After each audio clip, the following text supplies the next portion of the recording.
तो 15वें अध्याय के प्रथम श्लोक पर फिर आते हैं कि सभी उल्टे लटके संसार की वृक्ष सभी विभाग बता देगा सवेदवित, और सतगुरु परमात्मा ही हो सकता है और सतगुरु हो ही नहीं सकता। परमात्मा बिना सच्चा ज्ञान देगा कौन? पर पिता के बिना अपने बच्चे अपने पिता की सारी जन्म जीवन शैली को कैसे बता सकते हैं? वो खुद ही बतावे और लिख दे तब आगे हम बता सके।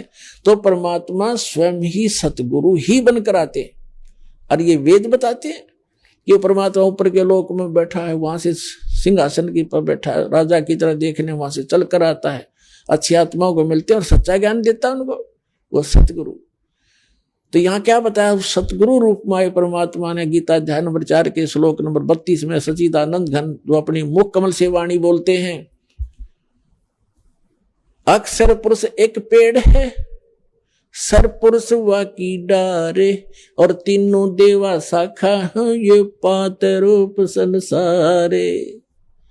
उस परमात्मा ने 600 वर्ष पहले अपनी सच्चिदानंद घन ब्रह्म की वाणी में सूक्ष्म वेद में अपने मुख से बोला है कि अक्षर पुरुष एक पेड़ है, जमीन से बाहर जो दिखाई देता उसको पेड़ बोलते हैं, और जड़ गुप्त है वो नहीं बताई, वो दास बताने आया है उसकी, उस परमात्मा का भेजा उसका दास कि वो कबीर इज गॉड, जो मूल रूप भगवान है, सबका मालिक।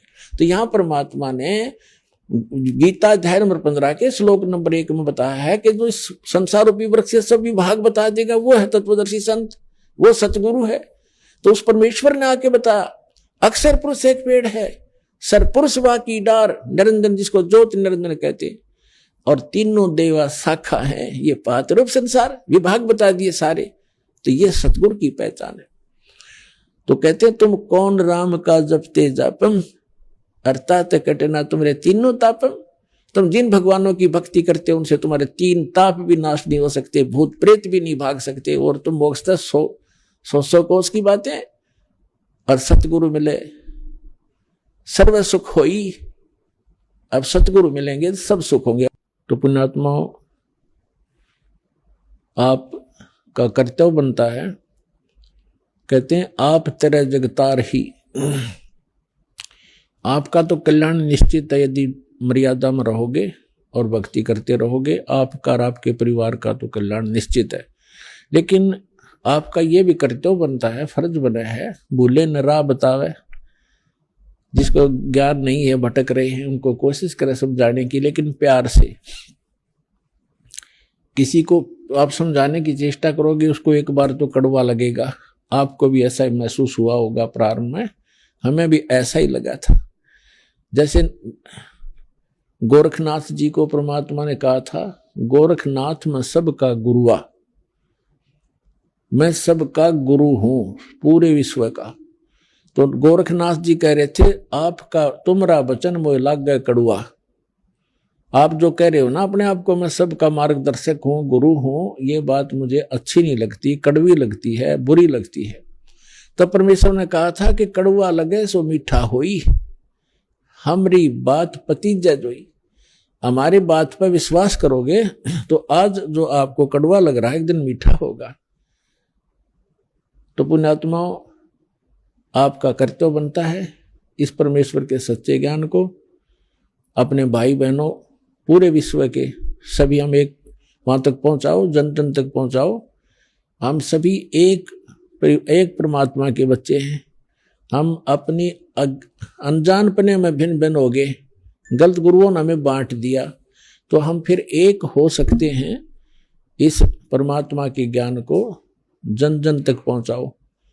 यहाँ आश्रम से जो प्रचार की सामग्री ले जाओ और कोशिश करो सब तक पहुंचाने की। आपको एक और विशेष उपकार होगा, आत्म प्राण उद्धार ही, ऐसा धर्म नहीं और एक जीव को काल के उस पाले ते छुटवा के सतलोक आश्रम में जोड़ने का इतना पुण्य होगा जैसे करोड़ गौओं को कसाई से बचाने का एक पुण्य होता है। तो आपको इतना पुण्य होगा, आप भी प्रचार करो और प्यार से करो, किसी का संघर्ष नहीं करे। कोई आपको बुरा भी बोला, आपका भाई बहन समझ गए कि इसको पता नहीं है, तो उसके साथ विरोध नहीं करे, आगे चल पड़े। जिसको सुहा उसको ज्ञान समझावे। और यहाँ से पुस्तकें लेकर वो बांटो और सबका कल्याण कराओ। बोलो सतगुरुदेव की जय।